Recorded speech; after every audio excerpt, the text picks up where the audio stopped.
everyone, and welcome to the Brothers Take, the podcast where three brothers usually talk about gaming each and every week, although sometimes we like to talk about our other interests too, including TV shows, music, and movies. And one of our most anticipated movies for this year is Alien Romulus, the next entry in the Alien franchise. It's being directed by Fede Alvarez, and with it being the launch week of Alien Romulus, we have decided to celebrate by looking back on the iconic Alien franchise.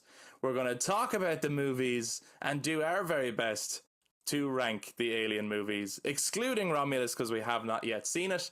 But after we have seen it, we will do an episode where we discuss Alien Romulus. We'll slot it in, we'll review it, talk about it, and then see where would it rank with this ranking list. So we will, of course, be coming back to it after that.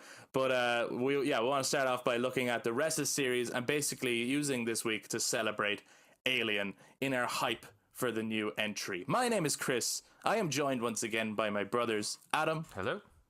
And Eric. Hello. And as you have heard, we are back in the room this week to talk all things Alien, and we will want to hear your take too, because in space no one can hear you scream, but here on the internet you can scream as loud as you like. You can jump down into the comments on YouTube to shout at us because you're not going to like what we have to say, or maybe you will agree with us. Who knows? We don't know. We might even argue with each other.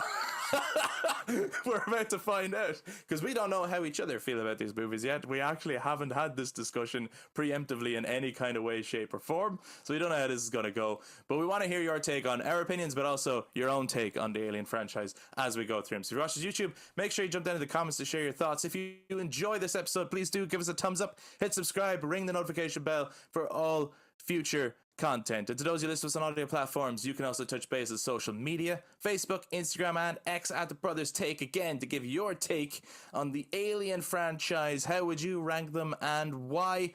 But without further ado, let's talk Alien. It kind of doesn't matter what my opinion is. It's going to be the wrong one. Do you know?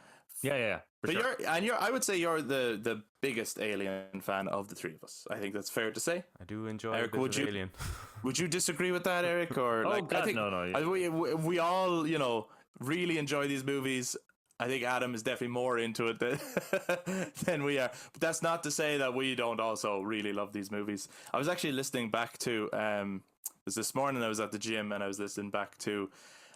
For a while, I was doing a podcast with a good friend, Mr. Danny Cunningham. We had a 13-episode run of a podcast called The Plot Heads, where we talk movies.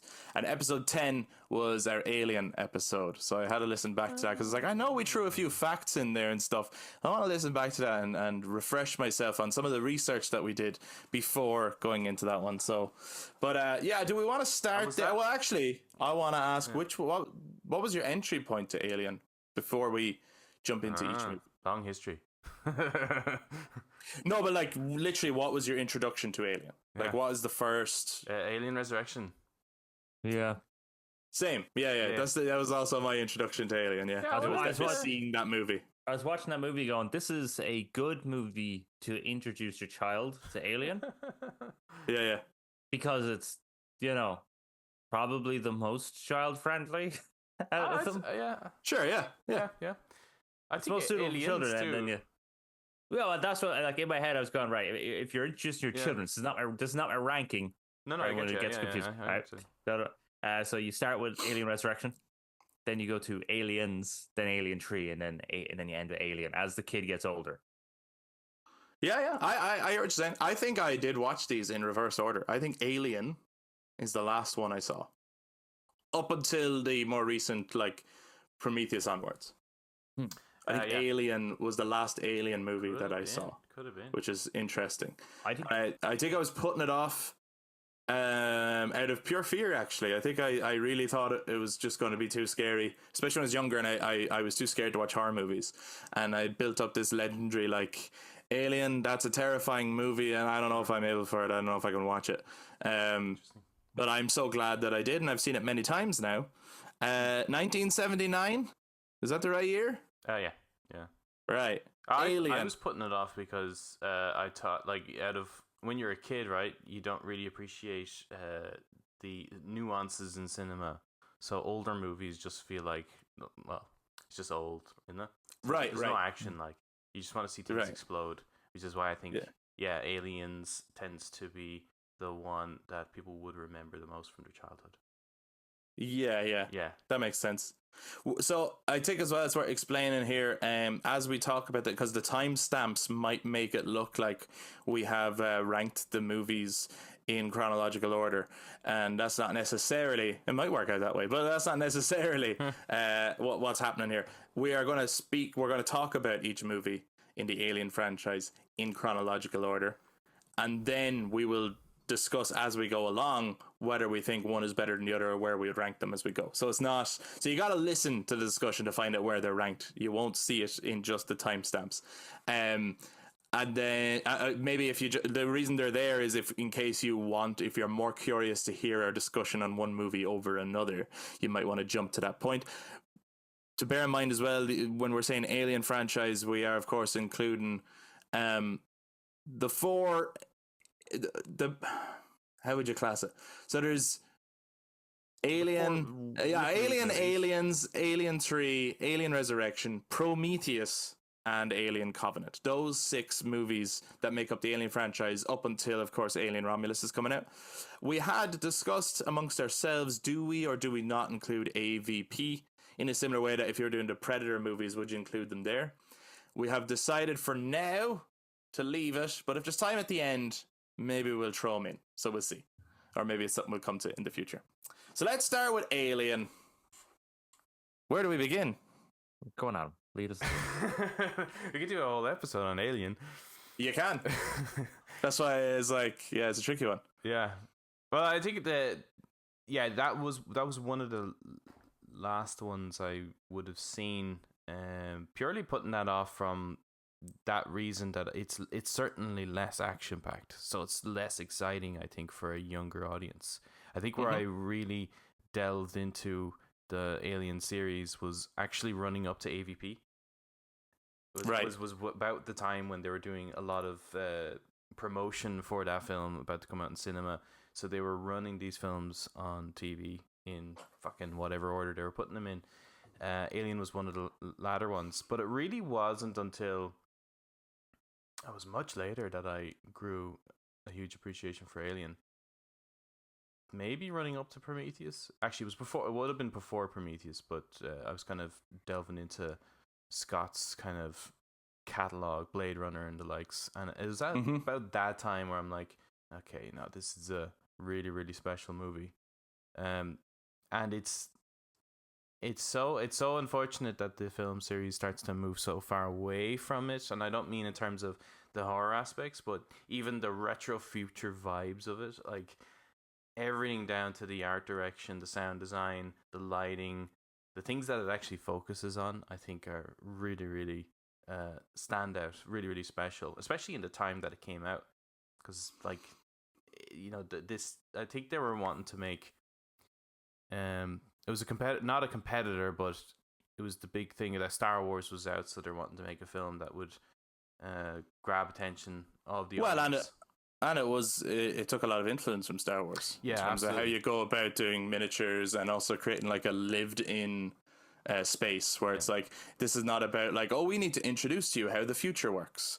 It's actually just these people live here, and you're like a day in the life of these guys on this ship kind of thing, who are just doing their job, and they don't need to stop and explain to the audience, this is what this button does, you know. Like you're along for the ride, and you have to catch up. Actually, it's really well told. Yeah, and I think that like out of the entire series, this is the only one that really lacks exposition, and you're just there watching them do their thing. And I think it's probably the most rewatchable, actually, out of all of them, because there's these lovely subtleties in everyone's mannerisms and facial expressions, and this is the only film where they say a ton by just saying nothing, actually.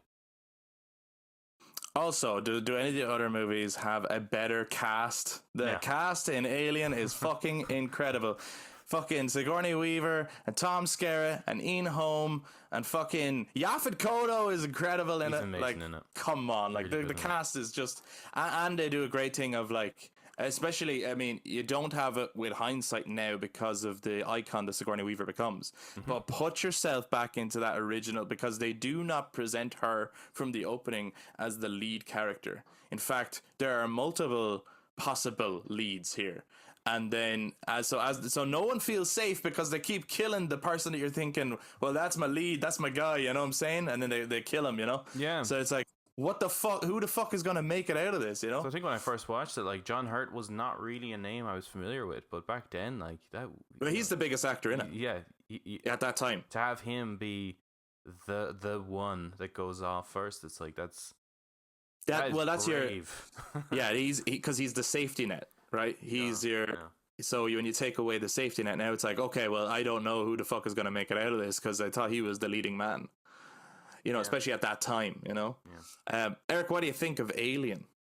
I think that was the second last one that I watched. I think Alien 3 was the last one that I ever watched in the series. Well, apart from Alien Covenant. But I was watching it again a couple of days ago, and I was like really surprised because, as Adam was saying, it's an old movie. There's not much happening. Like Alien doesn't come in until about halfway through the movie. And yet, as Adam was stating, not necessarily with the subtleties, but just with what they're saying, is actually really dynamic and entertaining. But you'd have to be an older person to kind of find it entertaining. Even just talking about the idea of the bonuses. What's the bonus situation? All this real life stuff, and then talking about having the idea that if you don't do what the company tells you to do, you forfeit all your money, which is a really good way to get them there.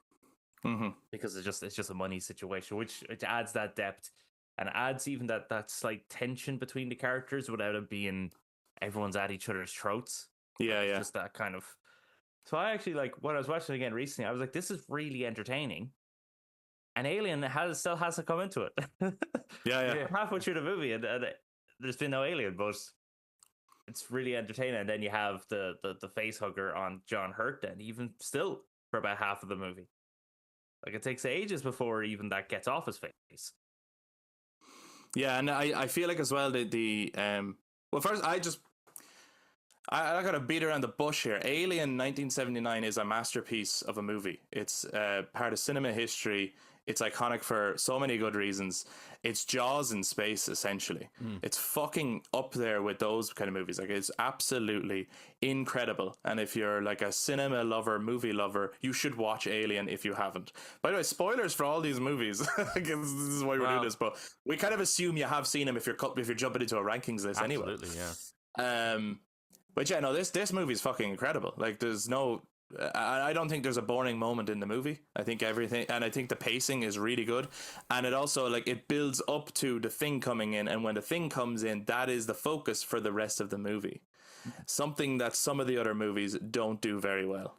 I think just to throw off a little bit as well here in our discussion, as much as we like, this is an incredible movie, but just to throw off the ranking, is there anything is there multiple things, even if you want to say, that you don't like in the movie? No. Wow, that's perfection. Well, we know where that's going for Chris. Yeah, that's the thing. Like, I'm like, because I know we had a discussion beforehand as well of like, do we want to do this in order or not? Oh yeah. And like, not to spoil, but so like for me, and obviously we'll have to have a debate about it because we have to settle on a brother's take ranking. But for me, Alien is the best movie in the franchise. So it's going to be more like, where does everything else fall after that? Okay. I don't think they've made a better movie in the franchise than Alien. That's not to say that the other movies aren't good. It's to say that Alien is like Jurassic Park or Jaws. You know, they got it so right the first time that yes, you can really enjoy the sequels, and it's not a direct comparison because the sequels to Jaws are actually awful, whereas the first Jaws is an absolute cinematic masterpiece. So it's not a direct comparison in that regard. Like, Aliens is also a fucking amazing movie, and so on and so forth. But I don't know if there's anything in Alien that I don't like. Yeah, I just think it's a really, really good movie all throughout. There's one thing that comes to my head that I don't like. Ash doing his weird whoa, whoa, whoa, whoa, and then doing his little spinny thing. That's probably like about the only thing I think is a bit silly in it. Right. Yeah, because you can end up like what should be a horrific moment. You could end up laughing. Yes. Yeah. It's a bit it's a bit comedic. Like now, the whole build up to just before him doing his weird Power Ranger spinny sounding thing is pretty horrific. He's so good in it.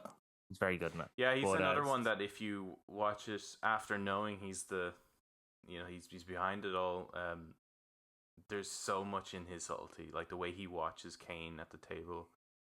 And just even like it makes sense why the science officer is disregarding quarantine rules and things like this. You know what I mean? Yeah. But I just love how natural everyone is in the movie. Like, people, no one seems like they're acting really. No, except for actually, I think Sigourney. I don't know, like scenes at moments, yeah. There's a couple of scenes there. I think ultimately, like she's obviously amazing, and especially towards the end. But there's a few scenes where she is, especially talking to some of the crew and on her own, and I think it's actually more the ADR or something like that. Just doesn't quite feel as natural as how the other people are presented in the scene.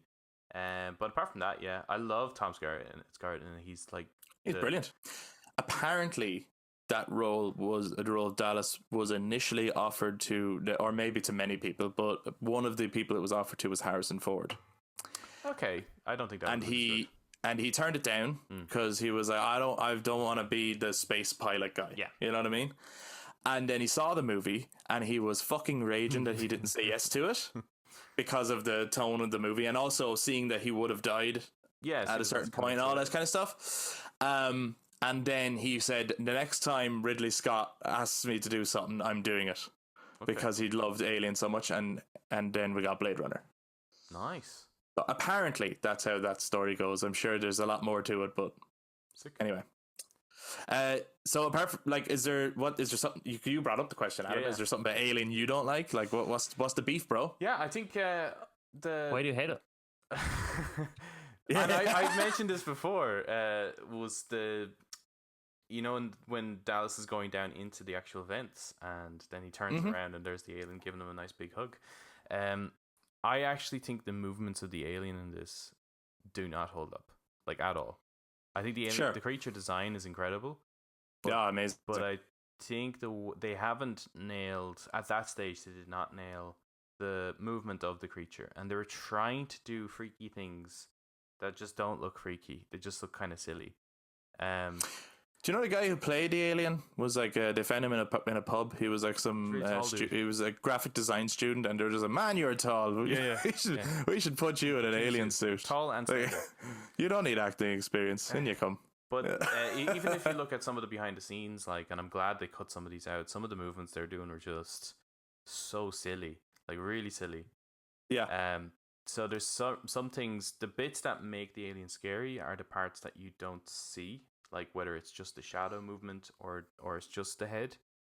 But the moment you get a full body shot, it's not actually that scary. Like even on the Narcissus, the way he's just kind of lying there is just not as terrifying as the way that scene could play out if you can't actually see him. Like if she knows he's there but doesn't know where.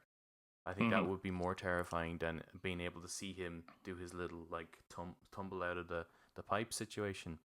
So that would be the thing from Alien that I think is doesn't actually hold up. I think is the actual movement of the creature itself. And it is a thing of like for its time, right? Is like we've come further, and like if someone was to revisit, they could absolutely do those movements more fluidly and stuff. Yeah, I think each iteration of the Alien franchise has pros and cons. One of the pros being that I think they fully kind of round out the Alien. Whether that's to do with its movement, its design, or whatever the case may be. They really add to it. Sometimes it's a downside, and sometimes I think it is a benefit. Yeah. Do you know what though as well? Before we jump onto Aliens, I mean, I don't know how the hell they ever came up with this creature, but it has to be like the greatest movie monster ever. Yeah. And the facehugger is just the scariest thing. Like, the scariest thing. It's scarier than the xenomorph. The facehugger is scarier. I'd rather meet the xenomorph. I think the xenomorph would kill me quicker. But it would. Maybe. It would kill you way quicker. Maybe. I mean, you just Maybe. have Or a it'll director's cut, right? Or it'll drag you to the fucking facehugger, or yeah. Yeah. So I think there's one thing to mention here as well, is that what we are discussing, I believe, is the theatrical releases, if anyone Unfortunately, is yes. wondering. Because Yeah, the but do the director's cuts, like, if I see the director's cut of Alien, do I still think it's the best one? You know what I mean? Oh yeah. I don't know if it changes it drastically. When it comes to the other ones, it might change a few things, maybe, possibly. Right. But one of the things I would like to mention is that because I think it's relevant for the next one, is to do with the life cycle of an alien. Right. And what the director's cut shows in Alien 1 is a little bit different than what we see in the sequel in Aliens. Right. Okay. Yeah. So, well, jumping on to Aliens then, which I believe was quite a good few years later, actually. It was like 1985, 6? Yeah, what year was it? When you look at them, you don't think there's that much of a jump, really. Yeah, but there is. Yeah. Eric, I'd love to hear your thoughts on Aliens. So Aliens is a good, fun movie for sure. I watched that, I think, a couple of weeks ago. Yeah, 1986. 1986. I did laugh during the movie because I think I sang you this. It's when like the Marines land. I mean, the Marines are all so comically ridiculous in the movie. It's when they land. First dislike. They're and they go to hack the door to Hadley's Hope. Yeah, what a cool name.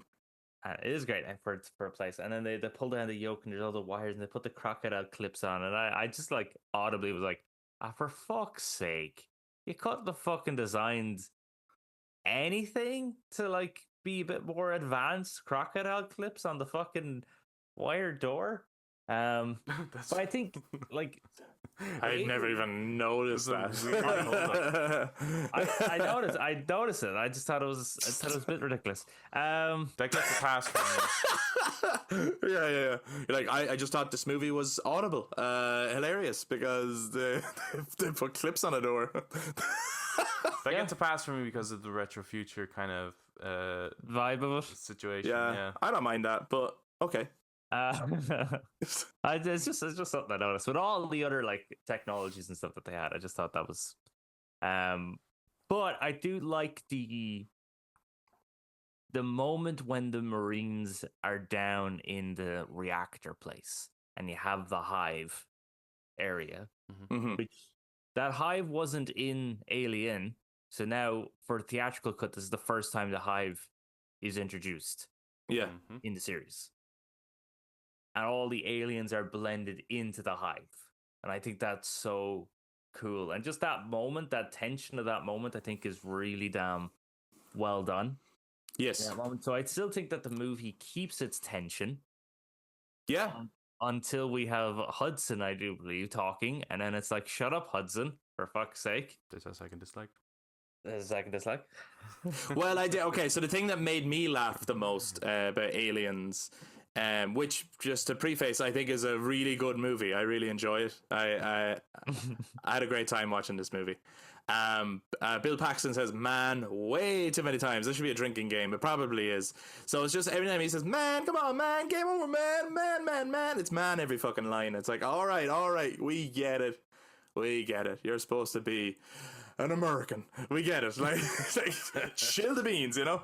Everyone else, though, I think is actually like somewhat interesting characters. So that you have it's basically the Predator crew, right? It's like the crew from Predator. who are about to go in and say, like, we take on anything and we're afraid of nothing. And they're like badasses. And Ripley the whole time trying to help. No, you don't understand what you're dealing with. And they're like, yeah, right. And they're laughing it off. And they're going in Marine style. Let's go. They've got the Sarge guy who's fucking great. I think he's absolutely brilliant. He has a couple of one-liners that are fucking gas. Isn't he in his underpants with a cigar in his mouth? I think so. Or he's topless or something. Like, he just got out of bed. He just got out and he's got a cigar. He's ready to go. You know, he's great. But he's pretty sure they just rip him off in the Halo series, don't they? But anyway, the entire opening is Halo. Yeah. They get down, they get in, they can't find the things, and then they get fucked. They get absolutely destroyed. They do not wreck the aliens wreck them. And that's where I'm like, oh, okay, you know what? I seem to have this memory, a memory of this movie being soldiers kicking the shit out of aliens. And then on the rewatch, I was like, that's not the case at all. They go in with that attitude, but they very quickly get their asses handed to them, actually. Mm-hmm. And then there's a couple of really, really great tense scenes. Like, I think the vent scene of them trying to escape while shooting back and stuff is a really good sequence. And the face hugger sequence in the locked room with Ripley and Newt is fucking excellent. I think it's probably my favorite scene of the whole movie. It's really good. Probably one of my favorite characters in the movie is the company man. Burke is one of the best characters in the series. He's so fucking good. He's excellent. Yeah, because he's really good at not being like outwardly like I am evil. Like he's you know, kind of reasonable and can kind of talk to you, and he's like very calm and like it's Paul Reiser, right, who they cast in Stranger Things as well, knowing that you're going to think he's the villain, and then they did a twist on it. But which and season 2 of Stranger Things is so heavily aliens inspired, like very much so. For sure, yeah. But yeah, he's brilliant in it. He's probably the best like casting in it, I think, in the whole movie. But and just every scene, like he's like acting the shit out of this movie. That everything, even when Ripley is like mentioning trying to do that talk in front of the panel, and she's letting them know about like Hadley's Hope and so on, or well, LV-46 at the time, and he's just like, just like, oh, for fuck's sake, just shut up, will you? Like, I'm trying to get this thing up and running, and you're screwing everything. Yeah. It's just excellent. And the way he introduces himself as well, it's like, I work for the company, but don't let that fool you. I'm a pretty okay guy. Yeah. But that's good, because it's like, he knows his sales pitch too, you know. He's very like, I know that the public perception maybe of the company is not very good. So it's like someone basically who's like, I work for Google, but don't let that fool you. You know, I'm not interested in all your secrets. Yeah. It's very good. Perfectly executed. I actually don't like the way he goes out, though. I kind of, I don't know. There's something not very satisfying about that. Yeah, I actually think it's a shame he goes as early as he does. I would have liked him to stick it out that little bit longer. And Lance Henriksen as Bishop. Mm-hmm. Is fucking awesome as well. And they play on the whole it's like, you know, that the android in the first movie was the bad guy, so you're going to think this one is the bad guy. And at times he does things where it's like, nobody asked you to do that, so what's going on there? So they really play with your like with suspicion of the character. He's dissecting even the face hugger, and just the look he gives your man is like, oh, what's he up to? And it turns out he's actually a very loyal android, and he has no intentions of hurting people. He says it himself, he's like, it's impossible in my programming to hurt he says there was always something wrong with those models, the one like Ash. They're a bit twitchy. Yeah, so he's great in it. Hence the little kind of jog thing that Ian Holm does. Yes, twitchy. Yeah. And I love the vibe and overall look of the movie. Like, it looks great. I think both this and Alien 1 are kind of timeless. I don't think I don't think the ships and the sets and the atmosphere will ever feel old. I think it's like Star Wars in that way, where it's going to be timeless. To some degree. I think, like, I have, and now here comes our 50 other dislikes. I have a love-hate relationship with Aliens, because it was my favorite growing up. Like, as when I did get to see it, when I was again around the time the AVP was about to come out, so I was a young lad. This was definitely my favorite, and I think most people would say that. And I think the love for it is because it comes from a lot of people's childhood. And I think that says quite a lot for a film that was, I think, rated 18s. It's probably 15s now at this stage. But if that's your favorite as a kid, and then as you grow up, you like, you know, like Alien, which is, you know, supposed to be for adults. There is quite a lot of childish stuff in this film. And but as far as a sequel goes, like they pretty much killed the series. You can't go any further than this. Like, you already set up the rest of the movies to not be as good as this one, because you've just went like, here's put all the stuff in. Like, it's an incredible sequel as far as sequels go. Yeah. Like, he went for it. He went for it, and it, I would say as well, out of all the movies in the series, this is the most coherent. I don't think you can watch this film and go, I don't understand that. Like, absolutely everything from beginning to end, there's a very clear objective. You understand every character's motives. There's not a scene that there's a director's cut of this one too, which is way better. Oh, cool! Like, I gotta watch that. Yeah, no, that one's absolutely, out of all of them, that one's well worth watching, just because it doesn't really add much once they land at Hadley's Hope onwards. Like, there's a little bit, but not too much.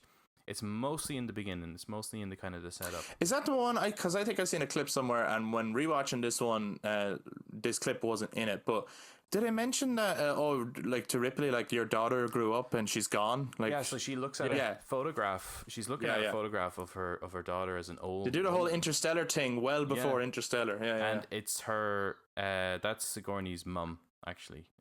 Okay. As a photograph, cool. And she's just sitting there like watching this. And the reason I think that's far superior is that if you watch the theatrical version, it's the theme of this movie is about motherhood.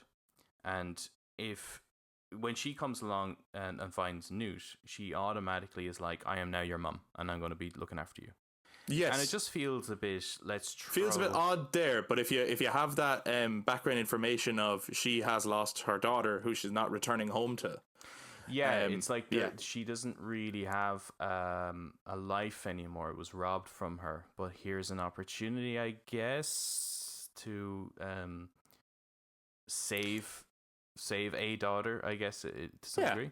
And the whole movie climaxes with a mother versus a mother. Like, that is and it's not like it's not subtle, you know? No, not at all. She kills her babies, so she, and like the way it's presented, even like the queen is vengeful at the end. It's not a case of like, I'm hungry or something like that. Like, it's very, I'm coming to kill you. You killed my babies.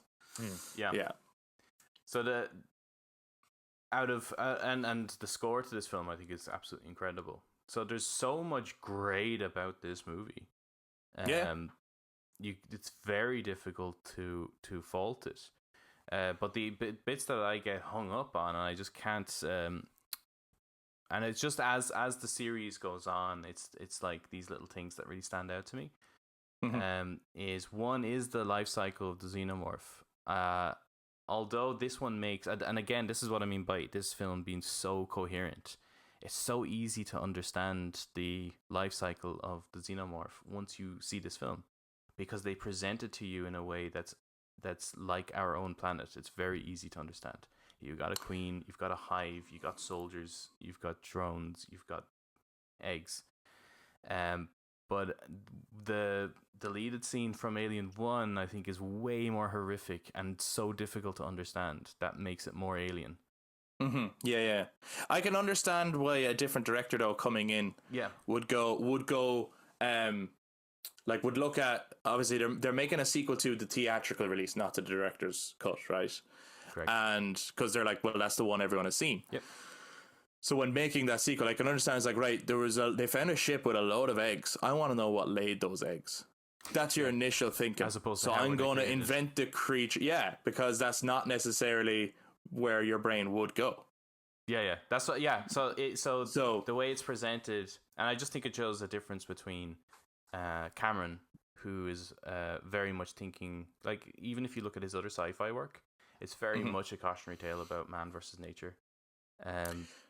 He is very much presenting his stuff in a, this is what I know from my own planet.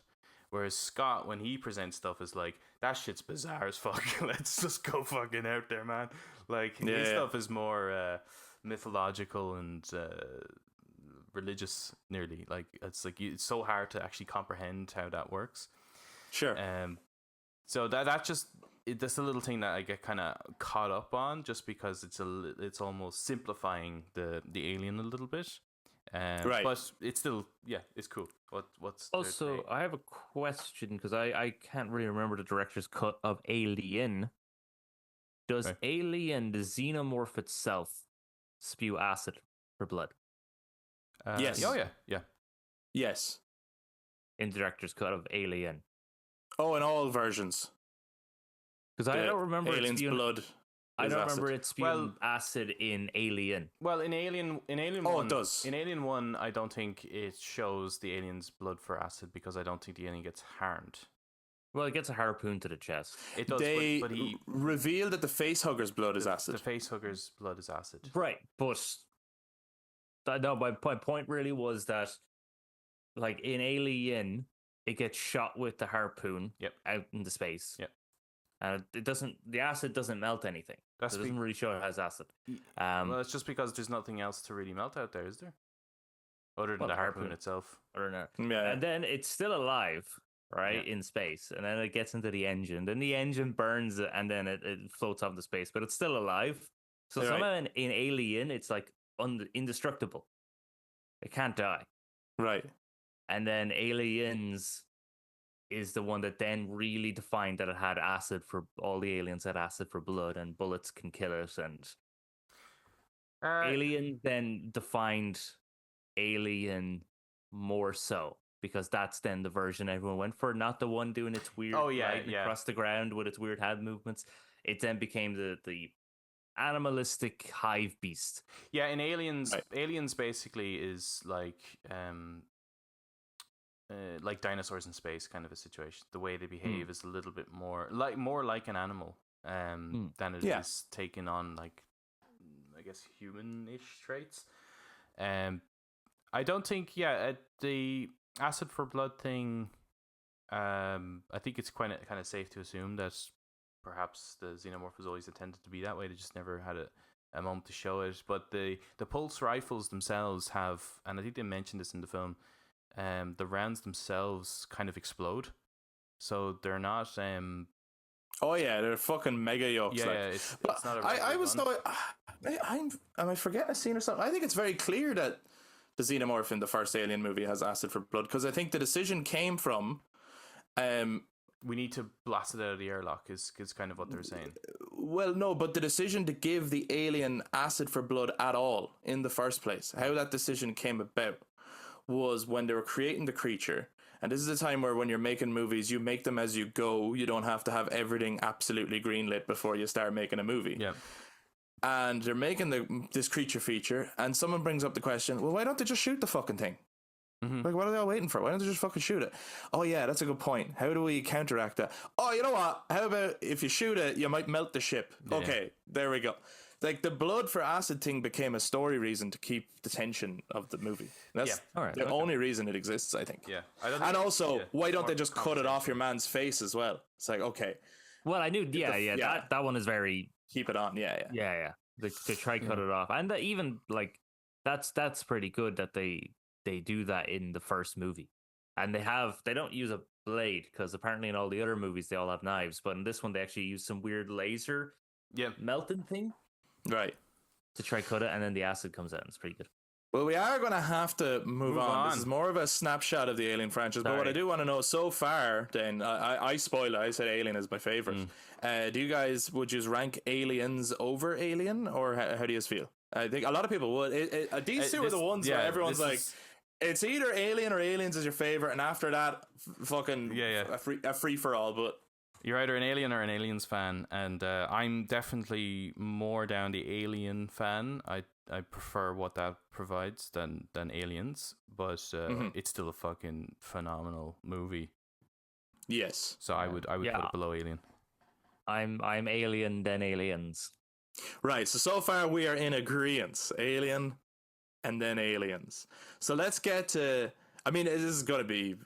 This part's going to be easy. It'll be the next part that's going to be interesting. But Alien 3. Alien 3. Now, are we talking about the theatrical cut or the assembly cut? I have only seen the theatrical cut. I have no idea what happens in the director's cut or whatever. It's so fascinating. That is like the whole Snyder cut thing before the Snyder cut, obviously. But sure, it's this whole studio intervention yoke, and when the film released, audiences were like, that doesn't look like anything that we were shown, or there's like, where's that scene and all this kind of stuff. And we're starting to do this rumor going, where's the actual director's cut? Like, where's Fincher's cut? And unfortunately, there isn't actually one. There isn't a director's cut. There's what's called an assembly cut, which is like trying to restore it to his vision, but without his involvement. Oh, okay. So is it unfair to, like, is it wrong to rank these movies with only the theatrical cut? Like, I think the only reason I bring it up is that in case anyone's listening, they might be like, you're missing out on the thing and that, and it's like you're talking about Alien 3, but you didn't even watch the assembly. You know, it's just to I get you, right? That we're acknowledging that there's an assembly cut. There's probably a better version of Alien 3, but that's not necessarily the one that we're ranking here. Is that it? And it makes it difficult for myself when ranking this, because in my head I'm more familiar with the assembly cut. Okay. What's the biggest difference other than that the alien pops out of a different animal, which is already weird to me? There's 30 minutes of extra footage. Oh shit, okay. That's a different movie, really. Yeah, so this is like what BVS Ultimate was to the theatrical. This makes this kind of difficult, doesn't it? It does, because because I remember, I think we were having a little bit of a discussion, and you were saying, I watched Alien 3, and it was about the kind of relationship between Ripley and, I can't remember his name. Oh yeah, it's more developed in the assembly version, right? Because well, in the version I saw, it's just it was very like she's traumatized. They do an autopsy, then she throws herself at him, and it's like and I remember. I think it's when you said that, I was like, I don't remember that. I don't know. So I was like, sounds out of nowhere to me. So for me, I was like, that was really nice, a nice moment. Because it was like as if because of what she's been through, there's an element of someone that can offer, I don't know whether it's support, not necessarily, maybe even protection in this very hostile place or something like that. It's not that there's way more development, but there's a longer looking at their reactions. So I think the Alien 3 assembly cut does more on the silent facial expressions telling you things than what the theatrical does. In theatrical, they're like, well, cut that. That's not saying anything. Just let's fucking move this movie along. Right. Yeah. Okay. Well, from the movie that I did see, I have to say I was surprisingly, and I was really looking forward, because I was going through them all, and I was like at a high now. I've seen Alien and Aliens, and I was like, and I remember liking all these movies, and I don't dislike, like, I would watch all of these again, no problem. But I was bored during Alien 3. I was more bored during this one than the other ones. And also, I felt like there was just a lot of missed opportunities. I was like, the setting of the prison on paper is way more interesting than it is in execution. It's like, what? Where is everyone? Like, this is such a fucking tiny prison. Yeah, or where are all the guards? Like, it's such a and it doesn't even, there's no like cell time or anything like that. Like, it doesn't feel like a prison at all. It does just feel like a bunch of religious guys on a colony together. I don't know if they fully execute on. It comes across to me like there was a lot of disagreements about this movie. That's what it comes across like, Well, and I bet there was. certainly I bet there was a lot of. I think it should be like this, and other people going, I don't think so. Maybe they should be minors. Maybe they should be prisoners. Why don't we do both? Maybe it should be a religious cult. Yeah, should do all three. Why not? And it's like, who are these people? Like, and what's the real? I think like the religious element is kind of interesting, but yeah, I really like that. I think this is supposed to be Fincher's debut. I believe. I don't know if he did a movie before this. Not a bad debut. Like, yeah, but he almost quit the film industry after it. Right. Well, like, and then his follow-up film is Seven. Like, and then that's a motherfucker, clear indication that he was not in control. Yeah, they just did not trust him, I guess, or whatever. I think it's very clear that the religious stuff is coming from him, just because there's a couple of shots there.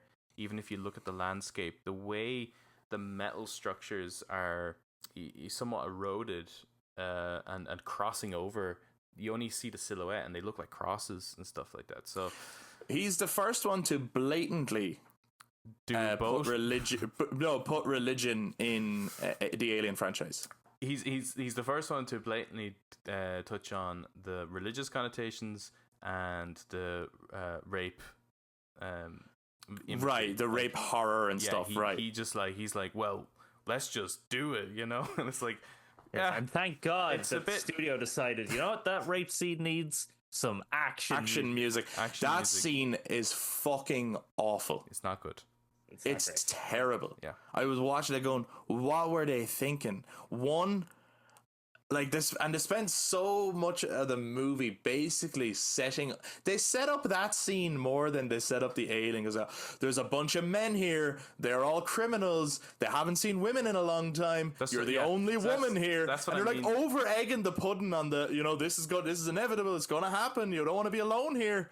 And then they just action up the it's shit. Like Alien 1 is obviously like dealing with sexual violence in a very, obviously, I wouldn't say it's subtle, but it's different. It's a very different way. And here it's like, I picked up on that theme, so I'm just gonna fucking make it like, it's like you couldn't make it more fucking obvious. It is a bit extreme on that end, but it's not even. And not well done. No, not well done. It's not extreme either. It's so like, this is terrifying. I kind of feel like she'll maybe make out of this okay. And then as well, it's like, if you're gonna hammer that point home, it's like, am I supposed to fear for any of these people, or am I happy enough to let the alien kill them? Like, who am I rooting for in this entire movie? I think the movie only for me got good, or got like interesting, when she finds out she's impregnated. With the alien, and then it's a ticking clock, impending doom of, you know, I like, because if you follow the three movies along, at this point you're like, how is Ripley going to get out of this? You know what I mean? Maybe that's your hoping or your thinking, because like, she always gets out, right? And then of course she doesn't. She has sacrifices herself. Week. She does, yeah, because for her it's only a couple of days, really, you know? She keeps getting frozen and woken back up. Why is this thing following me? This movie actually does build on the chest bursters having a very weird, like, time scale. Like in Alien, it's like over 25 hours before it ever bursts out of him. And then in the Aliens movie, I think it takes a little less time. Same in Alien 3, because it bursts out of the dog or cow, depending on which one, in a couple of hours. But then for Ripley, it's a whole week before it ever decides to burst out of her. That's true. Yeah, I'm wondering if it has anything to do with the fact that she had the queen embryo. Maybe it takes maybe it's that. Yeah, maybe it's that because I'm it's wondering queen. If it's like nutrition based, because the thing only came out of John Hurt once he got some food in him. And then in Aliens, it's like, you know, you could be fucking eating, like, on a colony, just eating away, snacking away. Yeah, but they're bursting out of, like, you know. Yeah, but they're bursting out of the people in the ectoplasm, left, right, and center. They're not eating anything. No, I don't know. I feel like Alien 3. By the way, I don't want to come across like I'm just bashing it. I actually enjoy. There's a lot to like about Alien 3. But it also is the one that so far you could poke the most holes in, because it's even like, it's sort of just convenient. They said, you know what, there was just eggs on their ship, Yeah, Like, it's very convenient. there, I didn't this find a movie. story reason why this is happening or why they're in this situation again, and it killed the other survivors off screen. And I think that's and I where don't even know people how have the Facehugger most- got on Ripley. I think that's where most people have like the most issues with Alien 3 is like Right. the fact that Newt and Hicks were killed. I don't really mind that. I think you need to make that character feel alone again.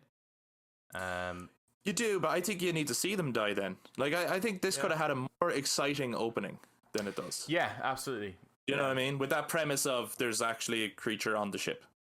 Yeah, there's a good movie in here, and it's just the execution is a bit poor because the fact that it does set up like this is the first time we see that there's an actual religion in it.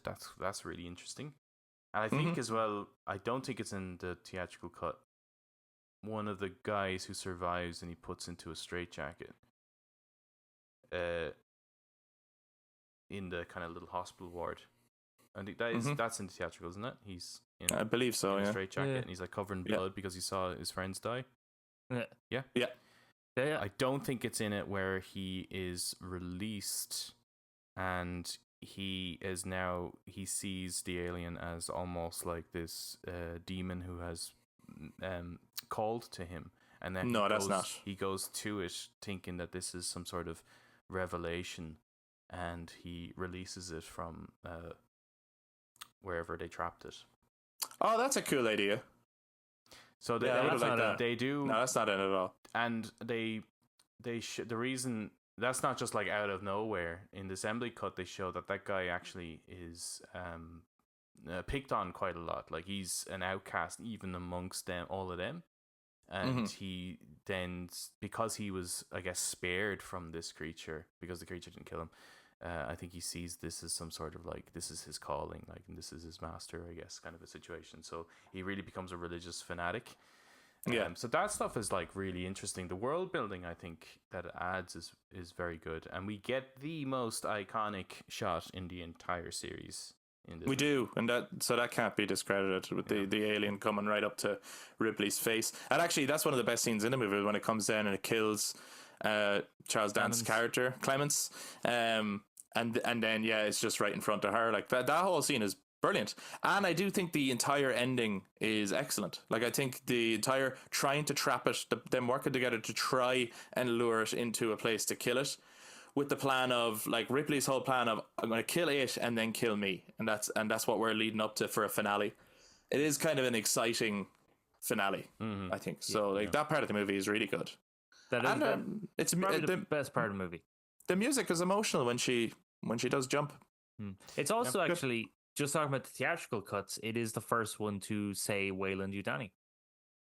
Is it? It's never. Oh said, yeah, because they're just referred to as the corporation. They would say the company, only in the director's cut of Aliens does it say Wayland Yutani. But Alien 3 is the first time to ever say Wayland Yutani. And it's great to see Lance Henriksen back again in for the brief scene he's in it. He's great.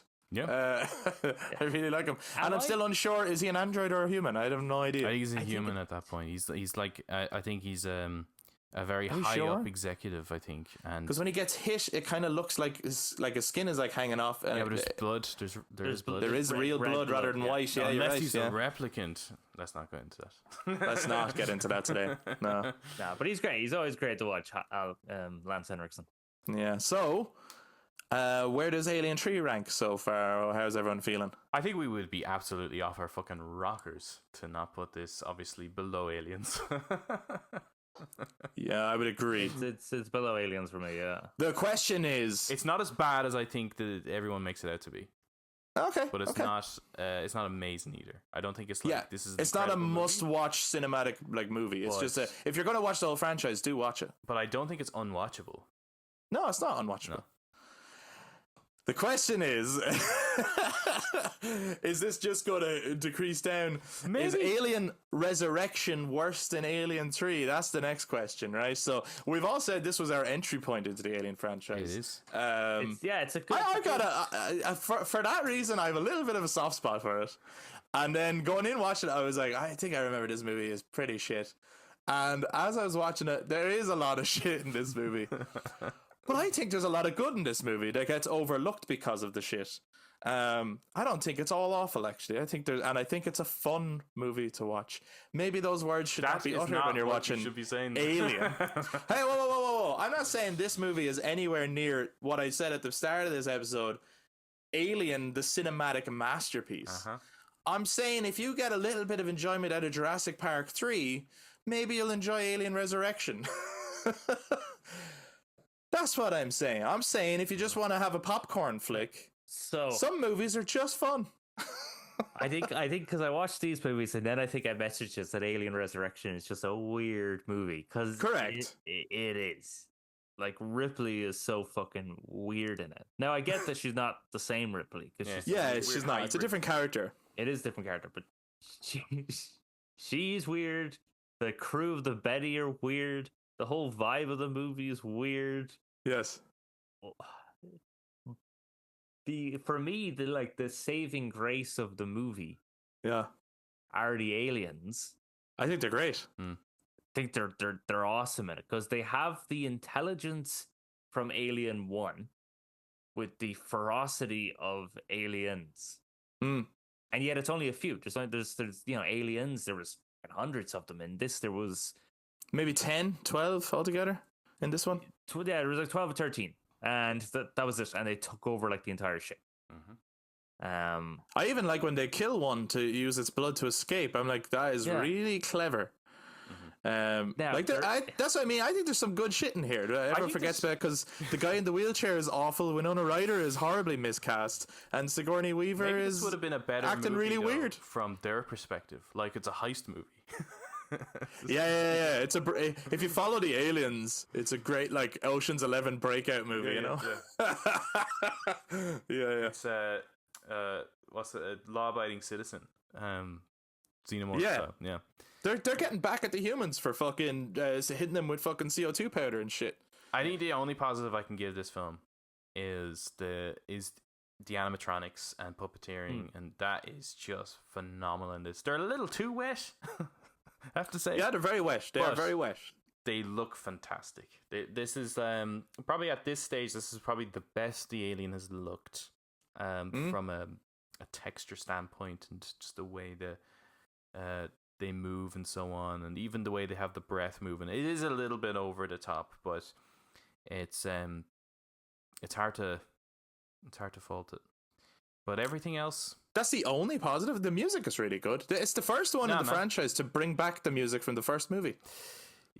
Well, I think 2 has a little bit of it. 2 has like I'm remixing it with my own take, and I think that's pretty good. Yeah, this one does that too. I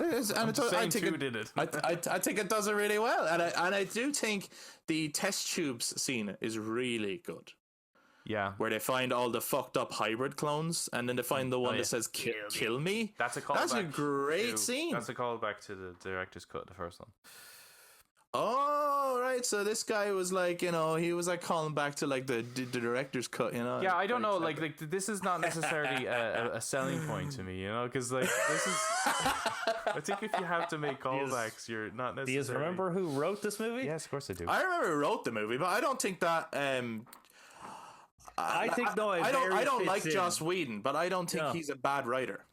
No, I don't have anything against. Very weird writer. I don't have anything against him as a writer.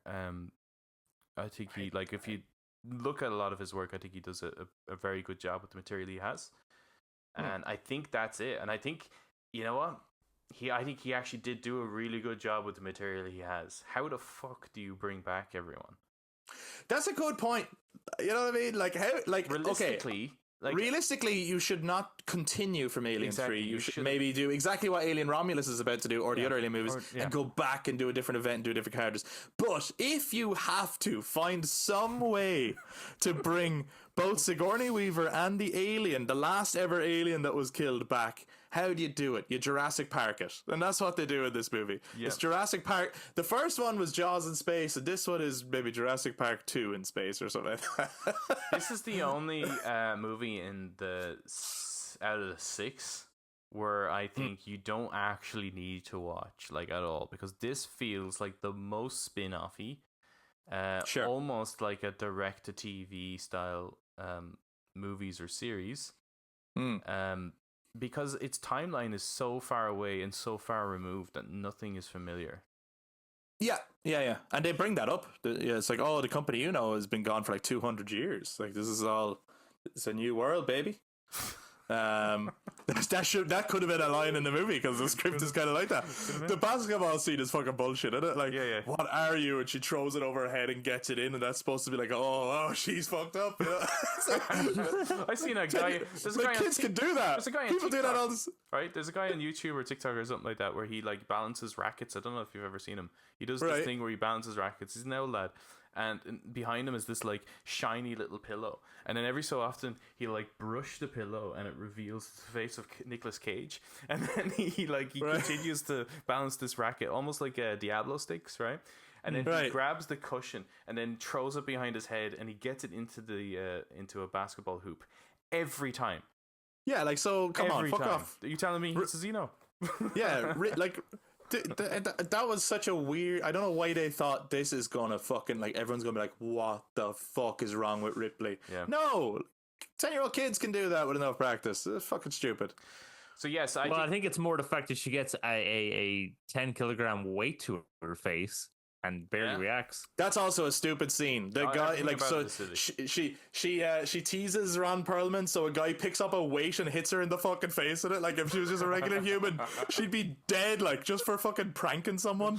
That's a bit fucking much. So yeah, that whole I am not apologizing for that scene at all. It's stupid as fuck. But I had action figures from this movie when I was a kid. Yeah, they were cool. And, I think that really says it all. It does, and I loved them though. Oh yeah, as a kid, this is like have this movie to thank for getting into Alien at all. Yeah, I really like the bit. Right, so the animatronics on Alien are great. Okay, yeah. And the bit when they escape is really cool because it's going back to them being actually smart. And I like the bit when they're swimming through the kitchen, and then they get up to the net. And then they break through. And and that facehugger scene is very good. Yeah, that's a very good. And there's a lot of good moments in this movie. And then when your man is like, "What's inside me?" No, what's inside me? That's a really good scene. Other than that, though, there's an inconsistency as well. If Alien actually fucking has acid blood in this movie, it's like one point it has acid blood, then the next point they shoot it and there's no acid. This is very inconsistent. What I want to know is where are we ranking it? It's top of the charts, man. I put this below Alien 3, because I think Alien 3. I suppose like it depends on how you're coming at these films, but I'm looking at these from like my love of the lore and of the world building and stuff like that, as much as I am entertained for the film. So I put Alien 3 above Resurrection because of that. As well as I just think overall, although there's very few, I think the performances overall are better in Alien 3. I don't know, man. I think they're on par. If I'm being honest, I really did not enjoy. I don't think it's the performances in Alien 3. Yeah, but it's like because it's cringe, I can enjoy it. You know what I mean? Yeah. Versus just like it's like you're not even trying to be cringe. You're an awful warden. I'm gonna the decision is gonna fall on Eric's shoulders actually, because I gotta say I think Alien 3 is the better movie, but I enjoy Alien Resurrection way more, and I'd rather throw that on again quicker. So I gotta put that above Alien 3 in the ranking. Sorry, Chris, I disagree with you. I'm putting Resurrection below Alien. Yeah, fair enough. Because at least Alien 3 tried. That's the fucking actually, I'll leave it there. Review. Yeah, just leave it there. Do you know what? But I'm not that passionate about it. Like, I'm not even hurt by it because like I think they're both maybe interchangeable for me. Like, I think on a different week I could feel totally differently. So I'm totally fine with that. Like, the aliens are better in Alien Resurrection, but Alien 3 actually tried to be a horror movie. Yeah, as Alien should be. That brings us many years later to Prometheus, which is Ridley Scott returning to the franchise to make a prequel to the Alien series. I can't remember what year this came out, but I remember the fucking excitement for it. I remember going to the cinema to see it. 2012, I think. So fucking hyped for this movie. And then on rewatching it, it's a gorgeous, gorgeous looking movie. Riddled with problems. Plastered with problems. Riddled with problems. Ridleyed. Ridleyed with problems. And great actors and all that stuff. Music is good. And so much promise. Like, so much like, oh man, if you just did this, or if you just did that, or if you fucking stop doing that, you know, this could be a way better movie than it is. But it's funny watching it as well, how influential it actually is. I'm looking at the style, I'm like Death Stranding, yeah, has such a Prometheus vibe all over it, and so many other things do too. I do think that Prometheus has influenced a lot of people in the creative space. Yeah. And I think there's a lot to be liked about this movie, but I do think there's a lot to not like about the movie too. I think one of the biggest issues with the film, I guess, from its beginning points, is that it was never intended necessarily to be a sequel to Alien, but rather a parallel new series in the same universe. Right. And it's not how the studio pitched it, presented it, or pitched it, or advertised it. And quite all questions will be answered, kind of a situation. It's like, the fuck you even talking about, son? Yeah. I think when it comes to movies and movie perception, the way the studios market them is fucking everything, I think. Right. And I think that killed the film for a lot of people. Well, it set it up. Rather than taking it at face value. It set it up for failure, really. People would have been better off going to see Prometheus not knowing it had anything to do with Alien. Absolutely. And for the audience, the twist being, holy shit, this is set in the Alien universe. Yeah. That would have been a very different movie. Rather than we're going to go see the prequel to Alien. This is going to lead into Alien. Yeah. Is sort of what everyone thought they're going to get. But I don't think that on its own. I think the movie has problems anyway. I think it has. I think it has. It's a fine film. I was watching it and I just had serious issues with some of the pacing, especially after she takes the thing out of her, which is a great scene. Yeah. And also, I wish they spent a bit more time. I wish they set up earlier in the movie that she can't have children, because they kind of set it up just before that scene. She goes, "I can't create life," and he goes, "Oh, that's not what I meant, babe. Let's have sex." And then they create life. And then she's pregnant, and then like 10 minutes later, she's taking the thing out of her. And then she just leaves it in that room, and they continue on about their business, and nobody's addressing that there's a fucking thing in the room. And I just feel like when you look at Alien 1, as soon as shit hits the fan, that's everyone's focus. Yeah. And in this movie, it goes up and down a lot. Shit hits the fan, and then they are on a come down and they do something else. And then shit hits the fan again, and then they're on another come down. And the amount of times they change from ship to ship, back and forth, I'm just like, come on. Like, I just think the pacing is terrible. It's like dealing with a lot of things rather than a singular focus. Yeah. No, I don't like.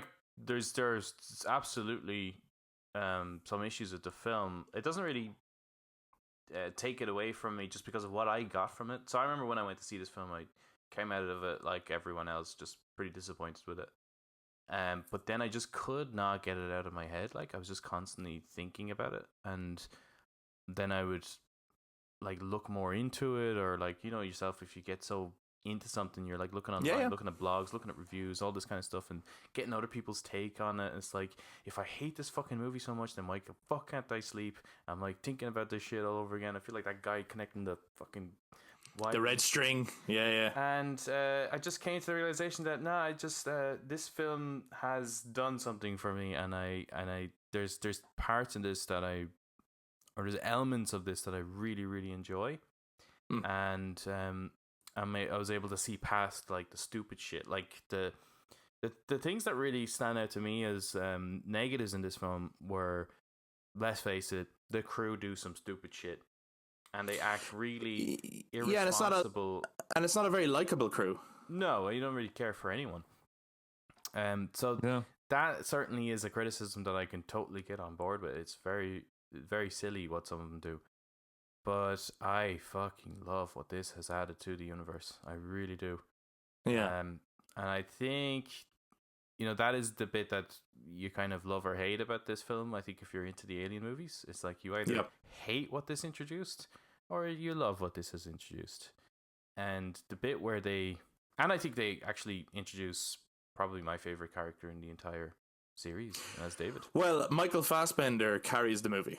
Yeah, he's amazing. He is fucking amazing in every scene he does. And my favorite scene in the whole movie is when he's talking to her husband. I can't remember his name. Holloway? And Holloway? Charlie Holloway Is the character. Yeah.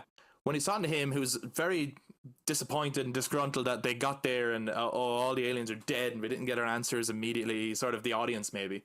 And David then, says, "Why did you create me?" And it's like, "Oh, we created you because we could." And he's kind of chuffed about it. And he's like, "How disappointed would you be if you met your maker and that's all they had to say about you?" And that, to me, is the best scene in the movie. I think that's really, really good writing, really interesting. And also, it's like, that is set up for maybe you're not going to get your answers, or maybe you're not going to like the answer you get, which is like part of the point of the movie, I think. Eric, what do you think of Prometheus? It's a weird one in the list. I was thinking about it because as a sci-fi movie, it's pretty good, except for all the stupid shit, like the guy who's in charge of mapping the place getting lost. Mm-hmm. That makes no sense. But as an alien movie, it's bad because it doesn't have aliens. So it's a really weird. Yeah, that's interesting. Kind of, to rank, yeah. Yeah, to rank it within the Alien franchise. So, but you can't not though, can you? Because it is definitely part of the franchise. And I do agree with your point that if they had to advertise as just this is Ridley Scott's sci-fi movie, it's it's a Wayland movie. It is Wayland, but I mean for the advertisement purposes. No, yeah. This is Ridley Scott's sci-fi movie, and then you go, and the first clue is the mural. That fucking mural. Jesus, the mural's so cool, so good. The design throughout the movie is amazing. And then people are like, "Oh my god!" And then finally to see the inside of the ship and the yoke, the weird thing, and then the whole. That's a great scene too when he gets into then the ship coming up and everything. And I think that would have hyped people if they had to advertise as just this is a sci-fi movie that so happens to be within the Alien franchise. So I do. It's a very pretty movie. It's a very nice movie, but the whole going back and forth from Prometheus to the pyramid, to Prometheus to the pyramid, to every time they open a door, there's a problem and all that sort of stuff. And then when the rescue vessel lands, and then going from that to like, there's just an awful lot of back and forth in this movie.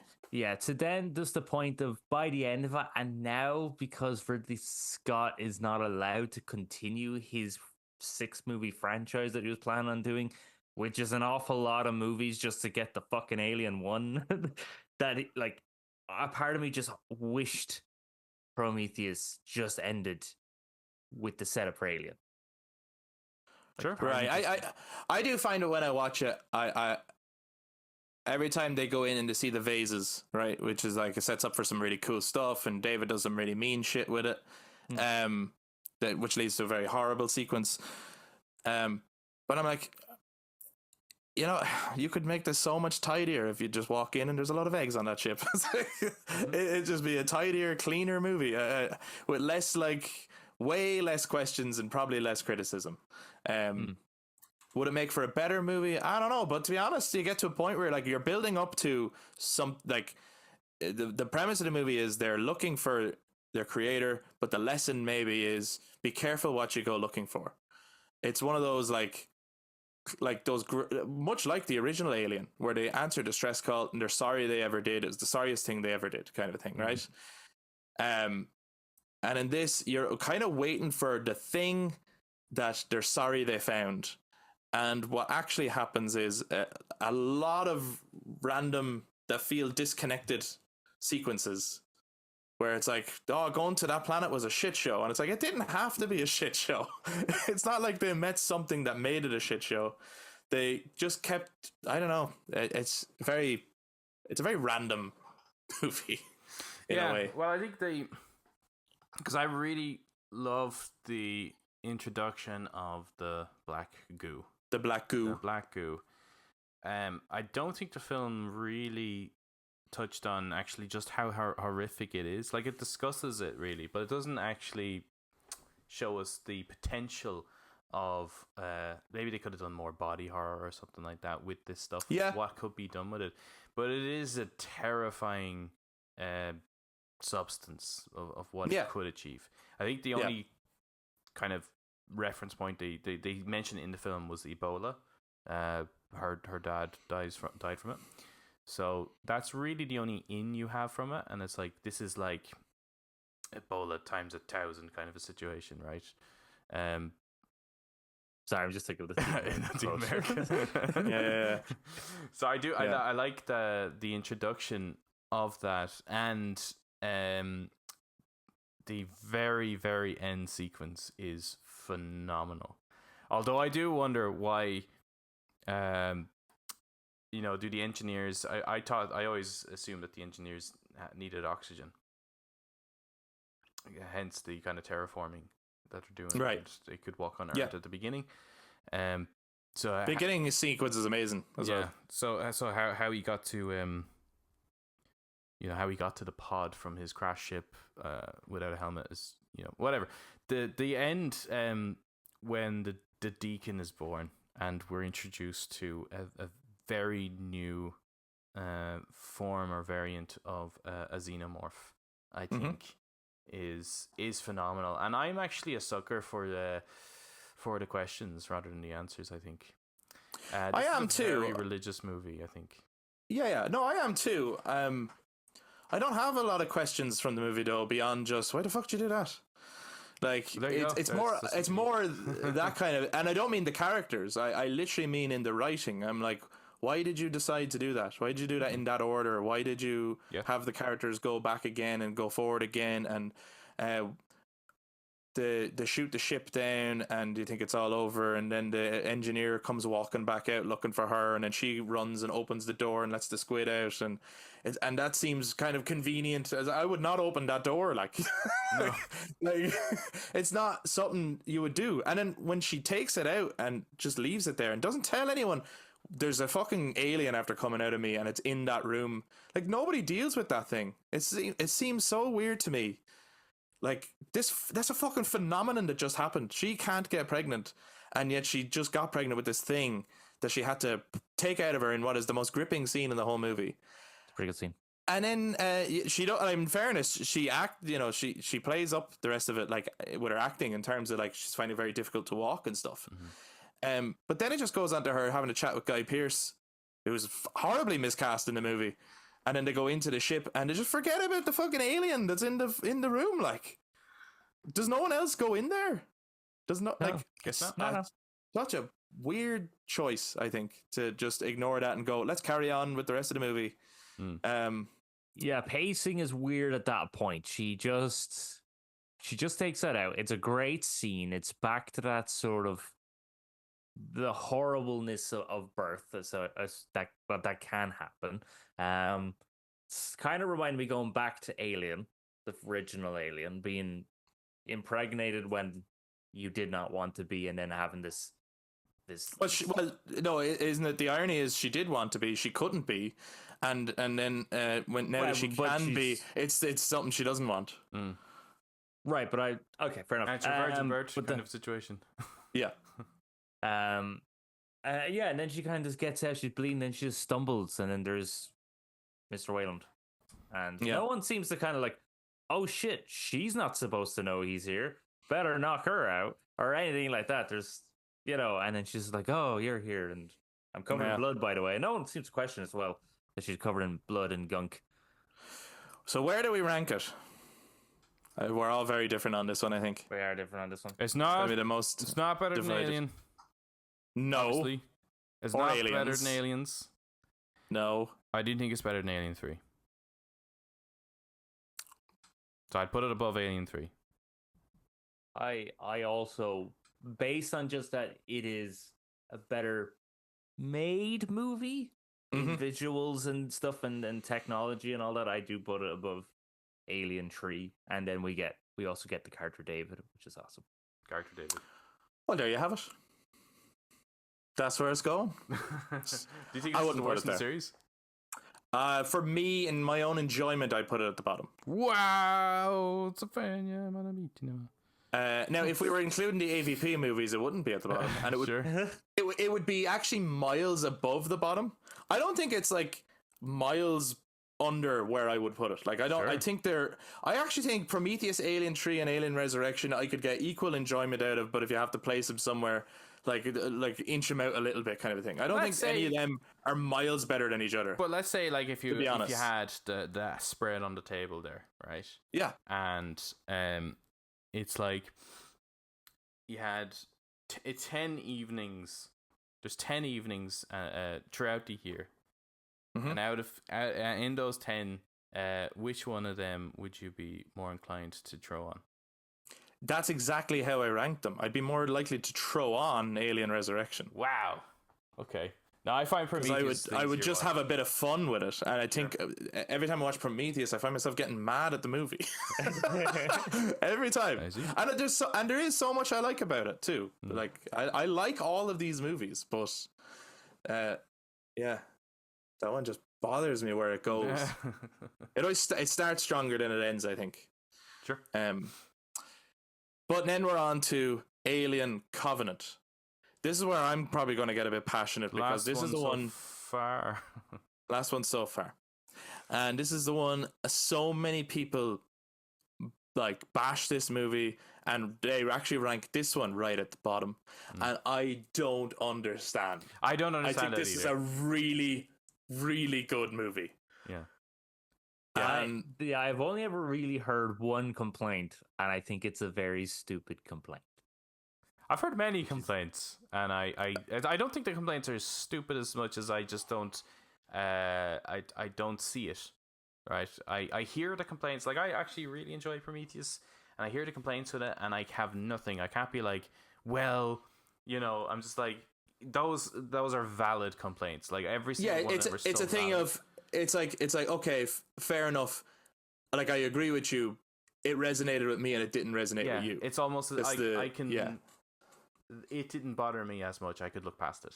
Yeah. Right. But with Covenant, the complaints I hear, I'm just like, I'm not seeing it. Like, it's not so much that it's not bothering me. I just don't see what I feel like I watched a completely different movie. Yeah. Everything from the color of this movie, the look of the movie, the tone of the movie, sound design is incredible, and I cannot get over the backburster sequence and the entire lead up to that. The flashing back from that to the other crew who are also getting sick, the music that's building, the tension that's building, the slipping on the blood, the closing the door, the quarantine, the let me out, the creature in the background. It's pure tension. It takes you right back to Alien 1. Yeah. I think this is the closest movie to the first Alien out of all of them. Yeah, and like, okay, in the latter half, not less so, right? Yeah.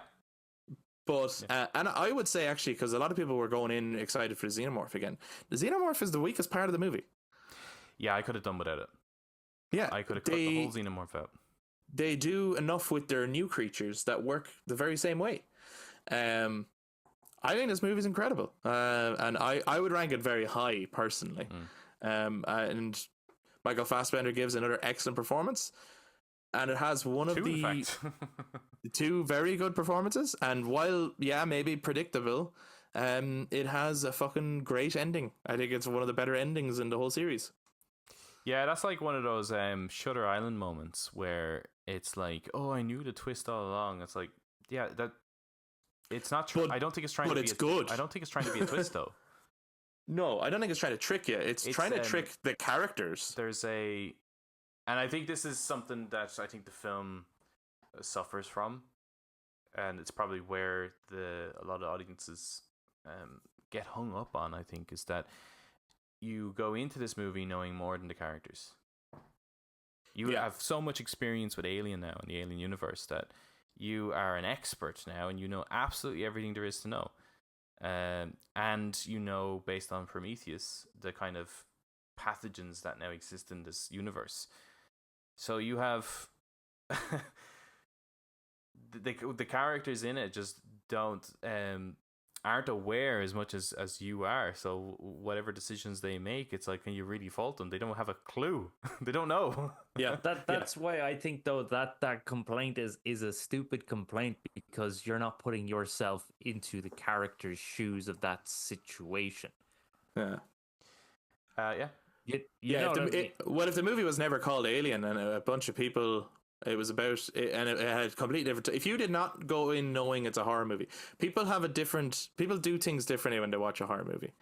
Like anytime anyone does anything in a horror movie, go, well, I wouldn't do that. That's stupid. Obviously, the killer's going to get you. It's like, yeah, but you are going in knowing that there's going to be a killer. This person is just taking their trash out, like they do every day, or whatever it is. You know what I mean? Yeah. It's oh my god, you never locked the door. What are you thinking? You left the door open behind you. It's like, yeah, because they don't live in a horror movie or whatever, but they're about to, like you're going in knowing that that's what you're about to watch. Yeah. So yeah, it is different. Like, these guys are looking for a planet to colonize that has an atmosphere like Earth. Everything says that it does. They get there and they breathe in the fresh air. Now, maybe people in the comments can enlighten us a bit, but Yeah. as far as I can see, every decision that's made in the movie, except for maybe one, is a response to something else. It's like, why to do that? Well, actually, in the scene previous is like to tell you the reason why they did that. So the only exception to that, I think, is Orm. I think his name is his name Orm, Captain Orm. Maybe The guy, Billy Crudup. Yeah, is his name Orm? I can't remember what his character name is, but I think he's great in it. He follows David down to his house of horrors and then looks That seems weird. Like that's fair enough, is a like, why the fuck did you do that? But the guy is presented as a man of God anyway, so they're not exactly the most. No, hold on now. Hold on now, because he spends the whole movie trying to, like, I do think that's a failure of his character at that moment. I don't think that moment does work, and I think it's a fair criticism, because he spends the whole movie going, I am a man of God, but I'm also a man of science, and I need them to start listening to me, that I'm not picking this planet just because of my religion. Yeah. I'm also looking at the rationale behind why we should do it. I do think that moment there is a failure on the whole. He's actually a man of logic too. I do like that moment though where he says that I think he's talking to his wife, where they didn't pick him as the captain because he's a man of faith, and so they see him as a fanatic, as a crazy person who can't make. I do like that moment. I do like that idea that in this universe, religion is falling down. Yeah, I mean, only seems criminals, like only criminals are in religion, like what we see in Alien 3, right? Yeah. So yeah, when you look at someone who is religious, you're like, so yeah, there is some interesting character development there. So that would be the only scene I think that really stands out to me as a, why did you do that? But then, why did John Hurt stick his head in?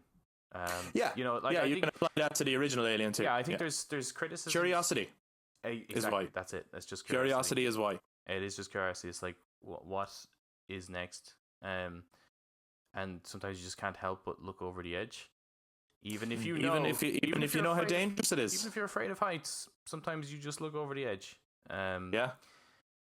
So that whereas the other scenes where characters do things, and I'm like, I don't really see why they wouldn't have, like, necessarily. One of the other complaints that we hear quite a bit about the film is the film crew, or the crew itself goes down onto the planet without any breathing apparatus or helmets to protect them, because they don't. That's the main. I think that's the biggest. It's like, oh, they're so stupid for doing that. And it's like, well, if you're going to apply that criticism to this film, I think you need to apply it across the board. And if we take like the fan favorite, which is Aliens, they go onto a planet without any form of breathing apparatus or anything to protect them for anything going onto their face, with an informant with them that knows that that's what happens, whereas this crew doesn't. Yeah. So I think if you're gonna criticize, like, that's why I think this film fails from, or at least suffers from, an audience knowing more than the characters in the film, because of all this baggage that comes with. But if you are going to criticize this, go back through. See if that criticism holds true, like, after seeing the rest of the films. Yeah. Or put it aside and just enjoy the fucking Enjoy the movie. movie. Because I think, look, I think it's great. I think, for me personally, it did what maybe I wanted Prometheus to do, and I don't mean introducing the xenomorph. I think just introducing the xenomorph.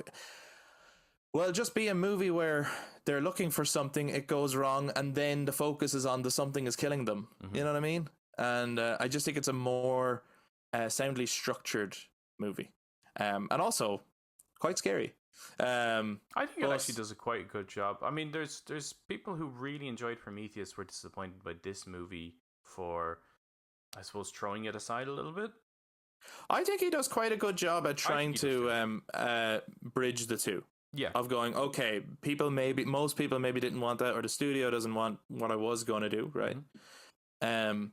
So they want an Alien movie, but how do I get there and make a sequel to Prometheus? And I think he does quite a good job at that, actually. Yeah. The question is, where does Alien Covenant, often considered the worst in the franchise by people who maybe have forgotten about some of the other movies or haven't seen them in a long time, or think that there's only Alien and Aliens. Sure. Where does Alien Covenant rank in the Brothers Takes ranking of the Alien movies?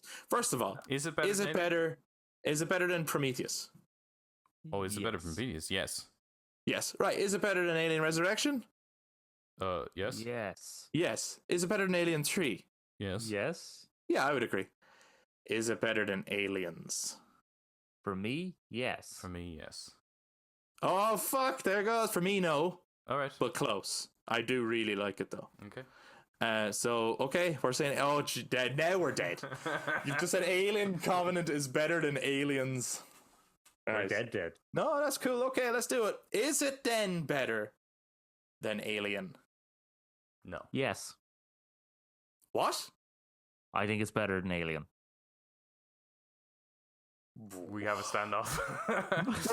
Now, this, What did you this say, is Adam? interesting, right? Because What did you say, Adam? Did you say no? I said no because right. These are the only two movies that kind of if you caught me on a different day, I could have said yes. These films sometimes do this for me. I fucking love Covenant. I do too. I love it. It's not better than Alien. I don't think it's better than Alien because it's like how it wouldn't exist if it wasn't for Alien. But beyond that, it's not a better movie than Alien. No. Well, there's aspects of it that I'm like, I really like. Alien 1, I fucking love the looking into the corporation and that lifestyle and shit. Like, that's so fucking interesting. Alien Covenant, I love the like religious kind of stories and the philosophical story that it is. Yeah. And they just kind of catch me on a different day, and those are things that are going to appeal to me. But the reason I would say Alien is better is just that with Covenant, that last bit, basically Xenomorph introduction onwards, it's not a good movie. Alien is the better movie. Because from start to Alien is a masterpiece. Yep. From start to end, there's no bad scene in Alien. I cannot say that about Alien Covenant as much as I love the movie. Yep. I think there are bad scenes, and there is some stuff that doesn't work. But I do think it gets unfairly treated by the audience, and I think it's a much better Alien movie than people give it credit for. And I've been telling loads. I went to see it in cinemas twice. Bought it on Blu-ray, watched it plenty of times. Like, I love the movie, and again, I will never get over, I think, the backburster sequence, and I remember being in cinema for that and actually being on the edge of my seat. I found it so gripping. I thought it was an incredible sequence. I think it's the best part of the movie and one of the best sequences in all of Alien. Yeah, I actually think that outdoes the OG chestburster sequence. Yeah, no, it does. Yeah. Oh yeah, it does. But that sequence could not be achieved back then. No, absolutely. You know what I mean? Like, so there's an element of time and context there. Yeah. But no, it does outdo it. Yeah. And it's the only one to outdo it. Yeah. So that's why I think that's why it deserves the credit. And just to clarify, like, the reason that I would rate this so high and over Aliens is basically what I said about the thing I dislike about Aliens was the decision to make them more hive-like and insect-like. Right. I find it way more interesting what Covenant did is way more Alien, and it's the closest Alien movie to the original Alien, and that's why I would rank it so high. And hopefully, Alien Romulus We'll beat it. will beat it. I hope it does. I'm really excited for it, but we'll see. Maybe it'll let us down. We don't know yet. We'll have to wait till we go and see it. But that means the Brothers Takes ranking of the Alien franchise goes Alien Covenant. We're dead. Aliens, Alien 3. No, sorry. Prometheus. Alien Covenant, Aliens, Prometheus, Alien 3, and then Alien Resurrection. Yeah. That's our collective ranking. Yeah. Not individual rankings, but our collective ranking of the Alien franchise. But we want to hear from all you guys. How would you rank the Alien movies? What do you think of our ranking? What do you think of our takes on these movies? And do feel free to share your own. This has been the longest episode we've done in a while, but I think you have to give these movies their due and give them credit and talk about them properly. Very briefly, I had a pure morbid curiosity, and I don't want to actually talk about these movies. Sure, yeah. I just want to know, had we considered AVP in this list, those two movies, Yeah. like, is it they're straight at the bottom, or are they where would they be going? Eric, you first. Just in the ranking as we have it now. Where would you put First of all, AVP Requiem. Where's that going? That's going above Alien 3. Wow. Oh man, that's gonna have to be an episode someday. What? Okay. No way, man. You're just trying Okay. to controversial. And AVP 1 goes above that. Wait now. So list it as you have it then. I want to know. Wait, am I using the Brothers Take list and then just slotting those two in? Yeah, please. Yeah. So it'd be Alien Covenant, Aliens, Prometheus, AVP Requiem, Alien 3, Alien Resurrection. Ouch. You're a crazy man. You're a crazy man. man. And you Yeah. would have put Covenant right at the top too. You're a crazy man. Right. Yeah. Yeah. You like want the internet to kill you. Adam, where would you have put them out of curiosity? I would put the first AVP in between Alien 3 and Resurrection. So I don't think it's as good as Alien 3. I think it's better than Alien Resurrection, the first AVP. And Requiem goes to the bottom. Right. Yeah. Yeah. Requiem at the bottom. That's a fucking awful movie. Yeah. And the first AVP I quite enjoy a lot. So let me see. Where'd I put that? I actually think it's a really good, fun, great movie. See, this would be difficult because in the Brothers Takes ranking, Adam, you would have brought it down. Because I would have it, because I wouldn't have Prometheus as high as I have it, as it is. And I prefer AVP to Prometheus. So in the Brothers, if I have to slot them into the Brothers Take ranking, what I would have to do is it'd be Alien Covenant, Aliens, AVP, Prometheus, Alien 3, Alien Resurrection, and an AVP Requiem. That's the way. I think AVP is basically Resurrection, but better. Man, it's a great movie. Like it's got as much crack as Resurrection, but you also have Predator in it, which immediately gives it extra crack. It's a great movie. It should not, but okay. It's a great movie. It should not work at all. It works way better than it should. I really love just Paul W.S. Anderson's way of like roping the characters together that Predator brought the aliens to Earth to use the humans as like incubators for the perfect hunt. Oh, do you know what? Like, how could you pair those characters up any better? Like, it's absolutely brilliant. And then the second movie was what if Alien and Predator were the teen slasher movie? What were you thinking? What if it's the wrong genre? It's fucking ridiculous. What if Alien was like a zombie outbreak? Yeah, what if we made one of the Paul W.S. Anderson Resident Evil movies, but with Alien Predator in it instead of zombies? It's great. I'm surprised you were able to see any of it. But anyway, that concludes this week's episode and our rankings of the Alien movies. It'll be interesting after we see Alien Romulus to see where would that rank in our particular list of the Alien movies ranked.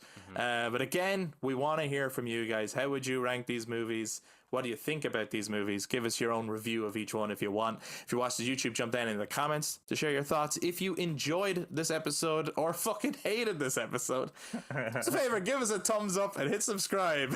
for more content. We will be back to talk to you guys next time. And to those of you listening on audio platforms, also touch base on social media, Facebook, Instagram, and X at The Brothers Take. Again, to give your take on the Alien franchise. Like we said at the beginning, in space, no one can hear you scream, but here on the internet, please scream at us as loud as you like. We will be back to talk to you guys next time.